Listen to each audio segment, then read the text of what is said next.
New CEO fired me 2 months before retirement. After 32 years of service, he didn't know I couldn't hear anything. No voices, no chairs moving, not even footsteps. Only the steady hum of the air conditioner and the silence of a door that had just closed behind me. I used to believe that some doors in life would never shut on me, like the door to the meeting room on the 21st floor, where I had stood more times than I could count, defending media campaigns for social good, or the door to the creative studio, where I stayed up many nights with the young team, building short films about kindness, about trust, about small things that still had the power to move people. I believed in those things deeply, and I thought they believed in me too.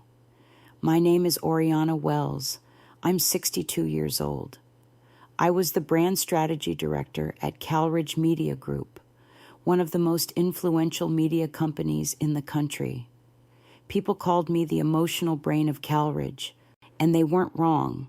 In a place where data was everything, I was the last person who still kept a handwritten board on the wall with questions like, who are we trying to reach and will this be remembered 30 years ago? I started out as a copywriter at the time. I had a young child, a divorce barely finalized, and nothing to my name. I didn't have a degree from an Ivy League school. What I had was a warm voice and an unwavering belief that kindness, if told the right way, could sell even a dream. I lived by that belief. I worked by it, and I thought I had been seen for it. Until that morning. I walked in with the final draft of Don't Turn Off the Dream, a nonprofit campaign I had nurtured for nearly 8 years, aiming to raise funds for education in remote regions. The campaign included 3 short documentaries, a podcast series featuring underprivileged students, and a powerful live event. It wasn't just another campaign. It was my heart. I had scheduled a meeting with the new executive team, led by the young CEO, Damon Shore, to present the next phase and request continued funding. I didn't expect congratulations, but I didn't expect a piece of paper either. We're restructuring the senior leadership team. The brand strategy department will be merged into the data division. Your position will no longer be valid as of today. I read that line twice. No one looked up. Damon didn't even look at me. He just slid the paper across the table like he was handing over an equipment checklist. I smiled, a small, dry smile. The saddest thing was that I wasn't even surprised. I had seen it coming, slowly, from the day Damon became CEO. He brought in emotion detection algorithms, AI behavioral analysis tools, and a scoring system that rated ideas based on their potential to go viral. I tried to work with him, but I knew that in a place like CalRidge, emotional instinct was becoming a burden, especially when you're a 62-year-old woman talking about trust in a sea of data reports. I thought, at the very least, I'd be the first to know. I said, calm as ever. We were advised to keep it confidential so as not to disrupt transition flow. Damon replied, also, to be clear, humanitarian campaigns no longer align with our 2024 growth strategy. You mean humanity doesn't come with a KPI, I asked. Softly. The room went silent. For a long time, I didn't cry. I didn't get angry. I didn't say another word. I simply picked up the folder I had prepared images of mountain children in plastic sandals, handwritten letters from students to our crew, and walked out of the room I had once called my second home. Laura, my assistant of 14 years, was waiting outside. She looked at me like someone returning from the front lines. Her eyes were red. They fired you, she asked. I didn't answer. I just took her hand for a moment and went inside to pack, outside. The sun was still shining, but my hands were cold. I could hear my breathing, slow and deep, like I was trying to hold on to something slipping away. In my desk drawer was a letter I had drafted for over 300 journalists who had partnered with me on various social campaigns. The letter began, "I hope you'll continue writing stories that truly matter." I folded it, didn't send it. No one wanted to hear about what truly matters anymore. That afternoon, I went home. Thomas, my partner, stood by the door holding an unfinished book. His eyes carried something that's hard to name: anger, concern, quiet sadness. "They really did that to you?" he asked, voice low and hoarse. "I suppose they've decided I have no measurable value anymore." I said, "We didn't say anything else. I made 2 cups of hot tea, added a bit of honey. That's how I used to comfort myself back in the days when I was a single mom in Chicago, tea and silence." That evening, I received a message from Jeffrey Williams, one of the biggest sponsors I'd worked with on humanitarian projects. "Heard you're no longer at Calridge. Ridiculous. No one brought more trust to that brand than you. Let's meet soon." I stared at the message for a long time. Maybe that's when I started to understand my departure wasn't the end. But I remained silent for many days afterward. I didn't check the news, didn't read industry reports. I didn't open my laptop. I didn't write. I just tended the garden, pulled weeds, wiped each photo frame in the house. I watched old campaigns on the hard drive. I wasn't sure what I was looking for, but there was a strange emptiness inside me, not because I had been betrayed, but because I once believed I never would be.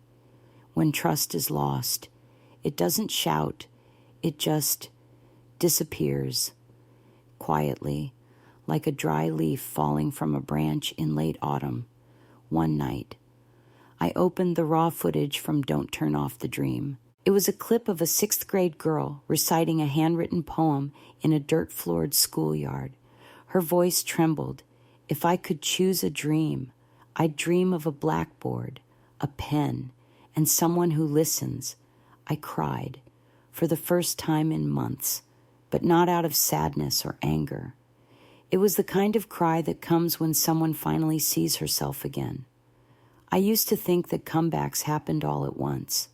A cinematic scene, bright lights, applause, the hero returning with confidence and triumph. But real life is different. There's no spotlight, no clapping.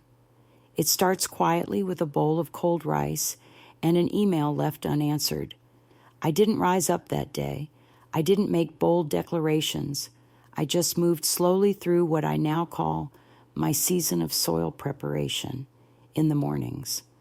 I got up early and tended to the garden I had neglected through years of overtime. At noon, I reread old notes from my days as a field reporter. At night, I sat with Thomas, sometimes watching the old TV shows I once advised on, not to be nostalgic, but to hear myself back when I still believed that a kind idea could change someone's life. And then, something unexpected happened.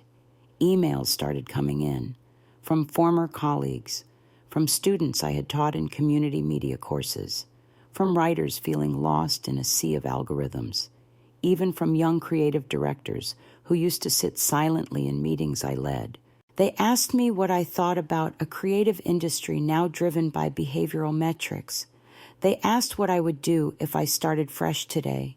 They asked me if I still believed in emotional storytelling. I read each one. I didn't rush to respond, but something in me began to shift, like tiny roots cracking open underground. One Monday morning, I found myself sitting alone at the old cafe on 6th Street. It was the same cafe where I used to mentor young professionals just entering the industry. Nothing much had changed. The same soft brown light, the faint scent of espresso in the air, the same worn, paper-wrapped books lining the back shelf. I sat there in silence, a blank sheet of paper in front of me. I didn't write anything for the first 5 minutes. But then, a sentence appeared if I started over, I would begin by listening to people's fears. I didn't know why I wrote that. But the first sentence is always the hardest. After that, the rest followed. It wasn't a business plan. It wasn't a speech. It was something more personal, a quiet manifesto, a seed of a vision I hadn't dared speak aloud yet. I wanted to build an independent creative space, one where ideas wouldn't be scored by algorithms, a place where real values weren't treated as secondary metrics, a home for those who had been pushed out of the industry because they were deemed not efficient enough, a place where they could still tell stories that mattered. I called it Wellspring because I wanted it to be like a source of water deep underground, not loud, but strong enough to nourish a dying garden. And so, I started reconnecting, quietly. I didn't post a long status on LinkedIn. I didn't go on podcasts to complain about being betrayed or wrongfully dismissed. I simply sent private, intentional messages. One message to Charles, the investor who had backed my first education campaign. Charles, if I created an independent, nonprofit media model focused on trust instead of engagement rates, would you have 10 minutes for a call? He replied within 1 minute. Another message to a Lelinar, who once said to me, numbers don't move people, stories do. If I were to build a space for real storytelling stories that breathe real life, would you consider advising on content? She replied with a single period. Then a follow-up, call me whenever you're ready. And just like that, I started writing the project outline, making phone calls, setting up quiet coffee meetings. No one turned me down. One night, Thomas saw me sitting at my desk, sketching out a rough version of the Wellspring logo. He looked at me the way he always had, not with doubt, but with steady, thoughtful attention. Do you think you're ready to go back? He asked gently. I didn't answer right away. I looked at the old desk lamp beside me, the same lamp that had lit up many long nights editing scripts. Not exactly going back, I said, more like moving forward, but in a different direction. I knew it wouldn't be easy. I knew Damon, who had once removed me without a word, still held power at Calridge. And I knew that anyone from the old company who heard I was starting something new at age 62 would probably smirk. But I wasn't doing this to prove them wrong. I was doing it so I wouldn't lose myself.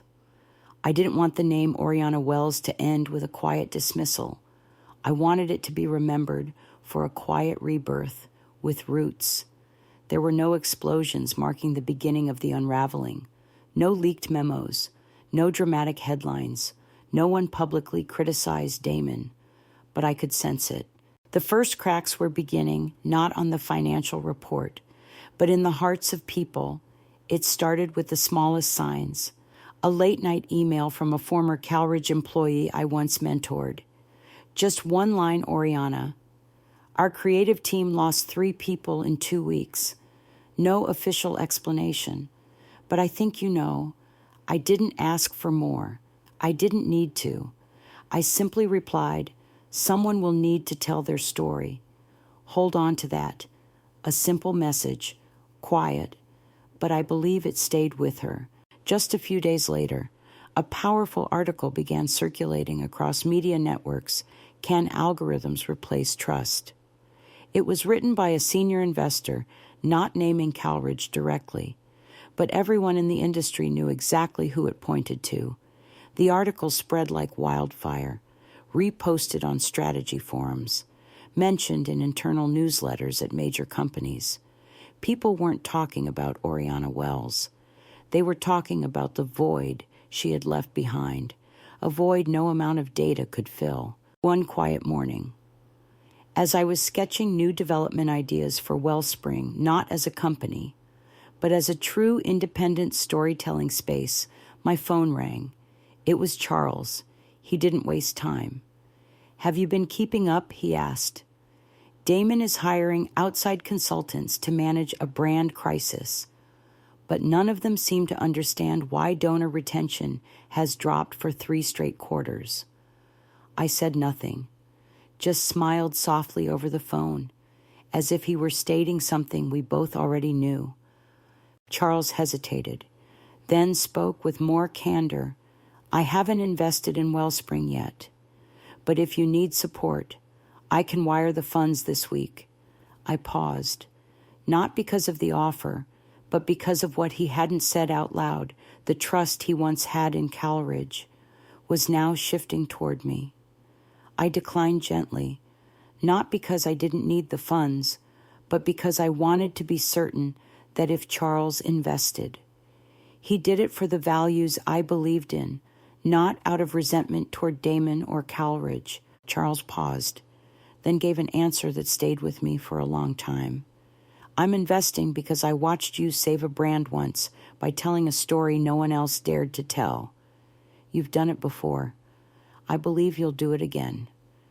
I sat by the window for 10 minutes after we hung up, watching sunlight pour through the leaves, thinking about what was coming. I didn't feel joy. I didn't feel vengeance. I just knew one thing: I didn't need to shout or fight back. I just had to stand firm and let the truth speak for itself. Wellspring hadn't even been officially launched, but word of it was already circulating quietly among small creative communities. I hadn't tried to attract attention. I simply kept showing up at closed workshops, off-the-record roundtables, and private conversations where nothing was streamed or recorded. One of those closed sessions, held at a nonprofit media forum, unexpectedly became a turning point. I didn't mention Calridge. I didn't speak of anyone by name. I only shared 3 guiding principles that had emerged from my time in silence. Never produce content unless you know what part of a person's heart will be moved by it. Never partner with those who demand control over what your work means, and never trade emotional depth for momentary reach. There was no live stream, no transcripts, no articles, but within a week, I received dozens of messages. Some were from creators rediscovering why they'd started their careers. Others simply wrote, "Thank you for saying what we couldn't." One of them came from the head of legal at Calridge. There was no apology, no invitation to talk, just a single line that said, "Thank you. What you said is traveling farther than you think." I already knew, and I knew that somewhere across town, Damon Shore was beginning to feel a shift. Not the kind that showed up in headlines or social media feeds, but the kind that grew quietly colder handshakes, repeated questions in executive meetings that no longer had clean answers, a slow turn in the faces of those who used to lean in when he spoke. My network, once dismissed, was starting to rotate on its own axis, and in that stillness, trust was beginning to move again, not toward him, but back toward what I had once represented. One evening, Eleanor called. Her voice was calm, steady. As always, she didn't need to elaborate. Calridge just lost a major education grant from the Ministry of Civic Development. They don't have anyone suitable to lead long-term social campaigns anymore. I understood right away. There was no one left to replace me. No one who could step forward with the same credibility. No one who could explain why a company that had once championed the community now only talked about engagement rates. I didn't feel victorious. I felt a chill run through me, and I thought if I was the one who had planted the field, maybe it was time to return, not to claim it, not to seek revenge, but simply to protect the harvest.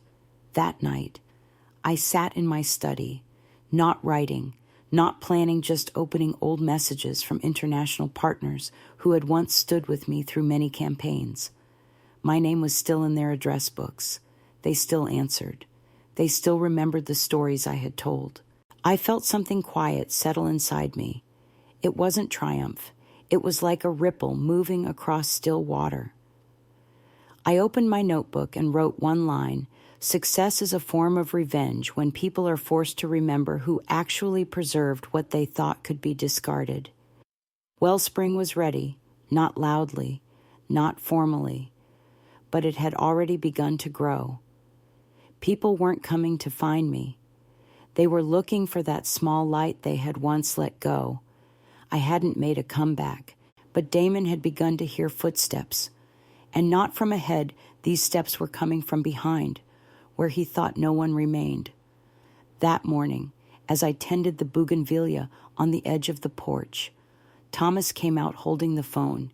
He didn't say anything, just handed it to me, his gaze as quiet and steady as ever. I wiped my hands on my apron and looked at the screen. It was a call from Philip Peterson, a name I hadn't seen in years.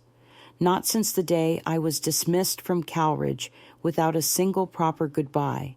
He was the one who had approved the True Values campaign long ago.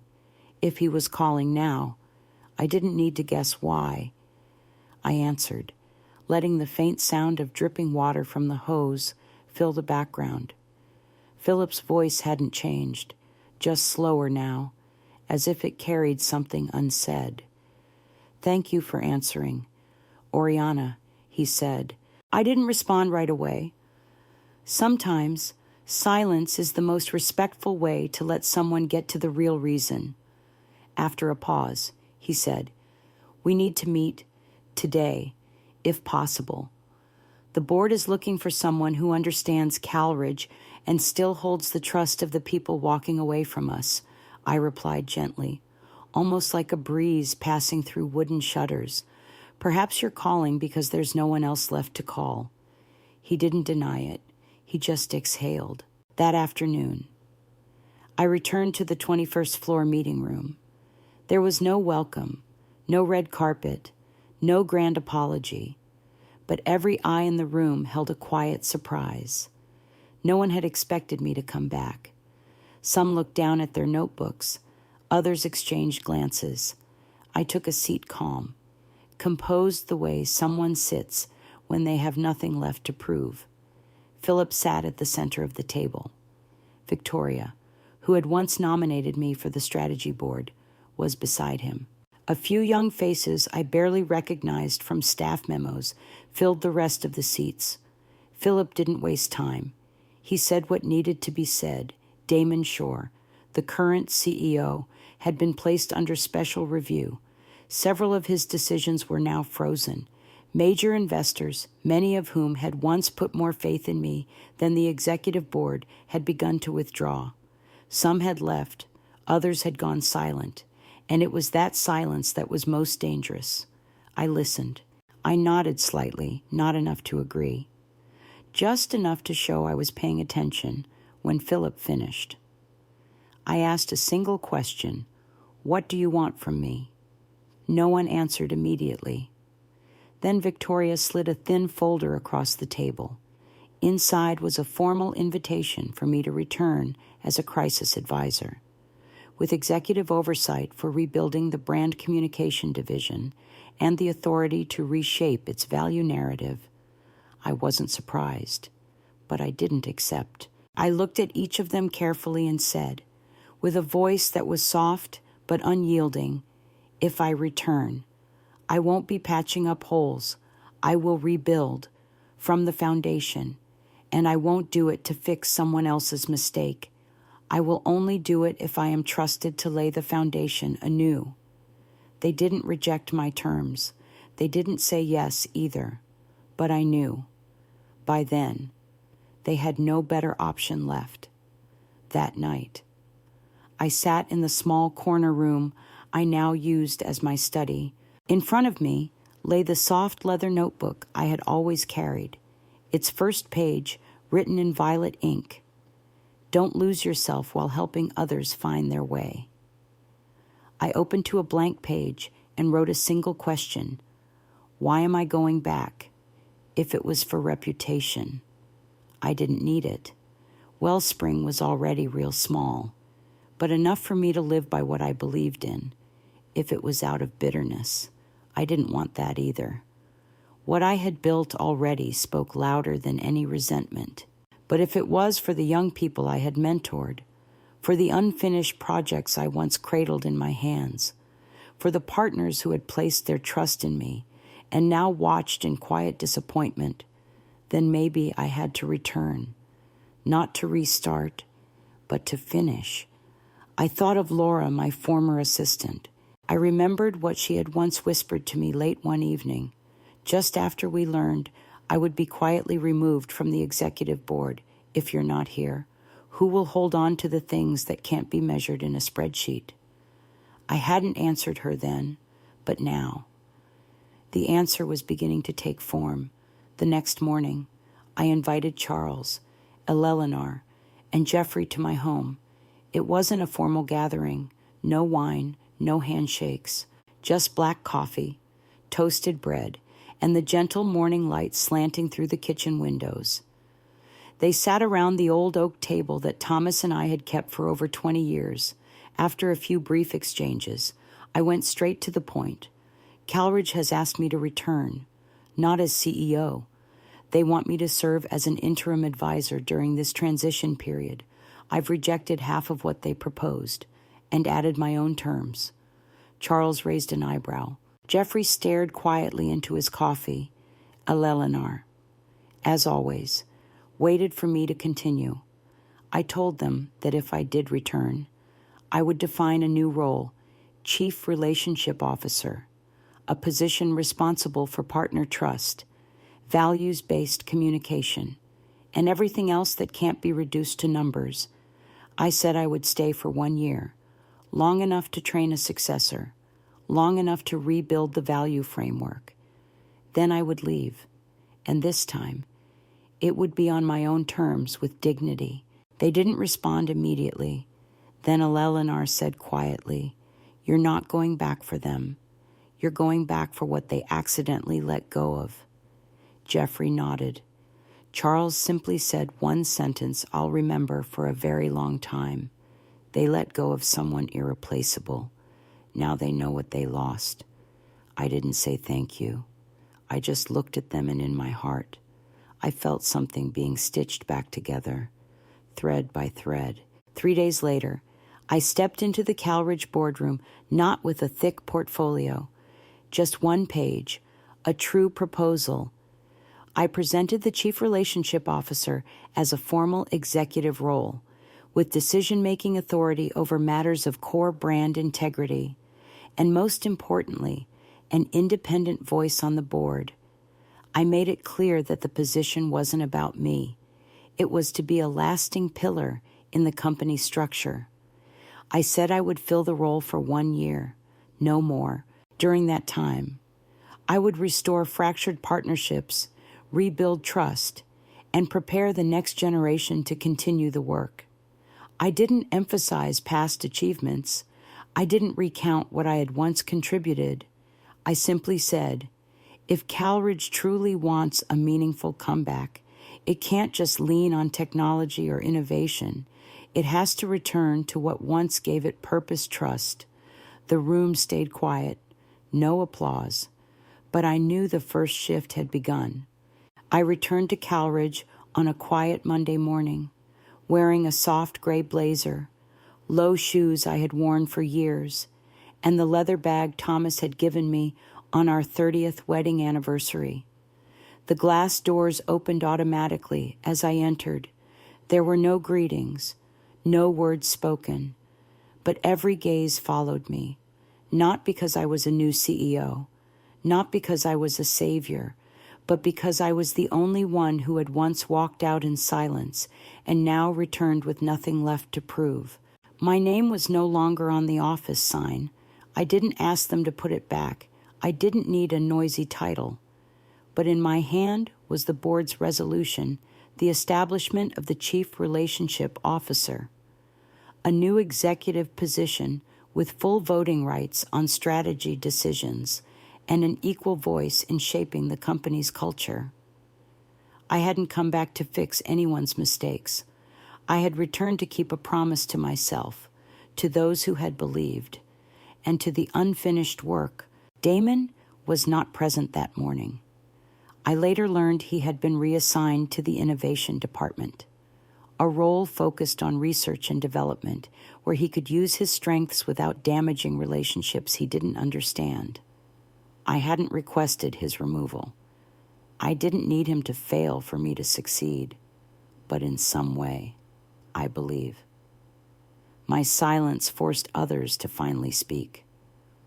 My first task was to reconnect with investors who had quietly stepped away. I didn't do it with apologies. I did it with listening. I met them one by one, not in fancy conference rooms, but in familiar cafes, old golf courses, and quiet lunches places where they remembered who I had once been. I asked them the same question I always used to why did you invest in the first place? And I let them speak. I let them remember. And when they asked me, so why are you back? I didn't speak of betrayal. I didn't speak of being pushed out. I simply said, I came back to remind people that relationships can't be managed by software. They must be cared for by people. 3 weeks later, Calridge released a quiet press statement announcing the new Chief Relationship Officer position and its plan to restore partner trust. My name wasn't mentioned. I hadn't asked for that, but everyone in the industry knew exactly who was redrawing the company's value map. I began training my successor. I didn't hire anyone new. I chose Laura, the assistant, once dismissed by those who thought she lacked digital thinking.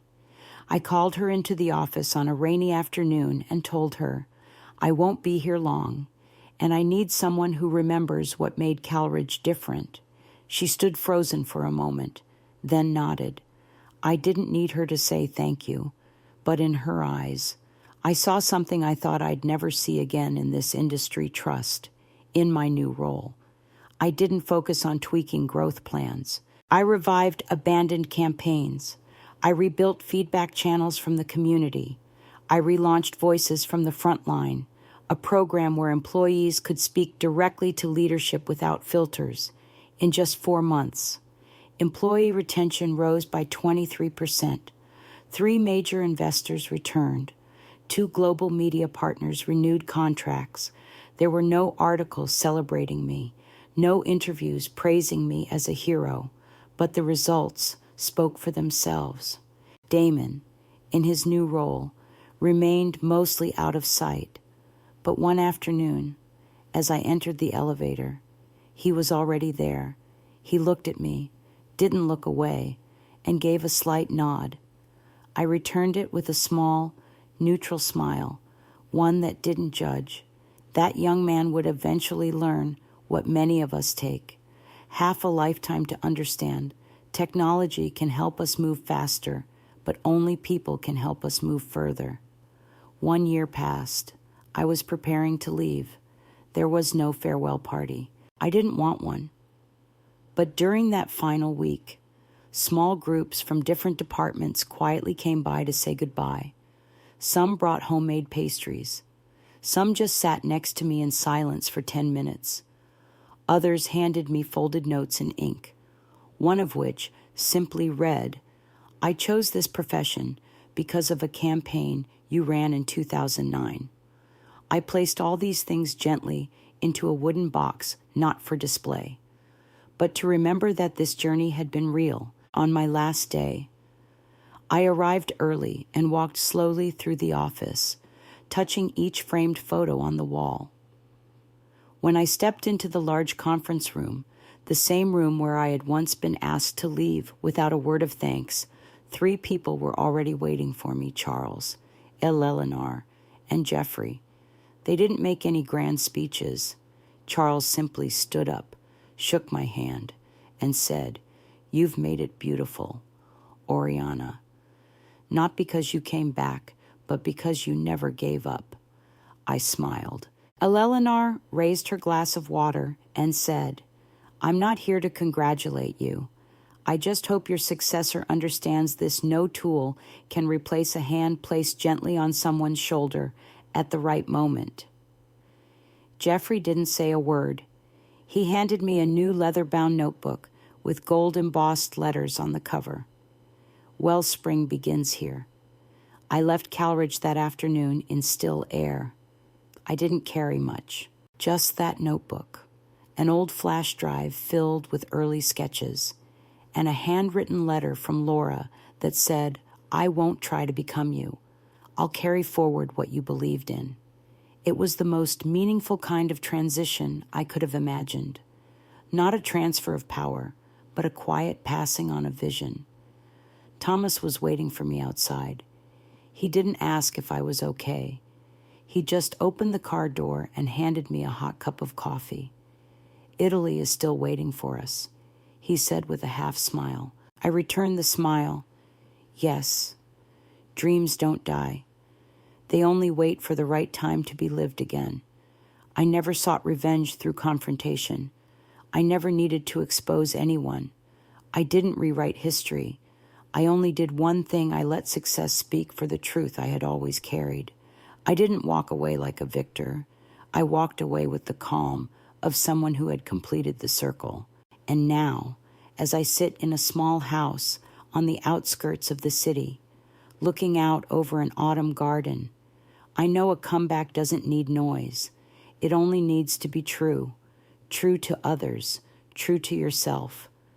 The question I leave behind for whoever comes next, for those who have been overlooked, underestimated, or pushed aside is simple.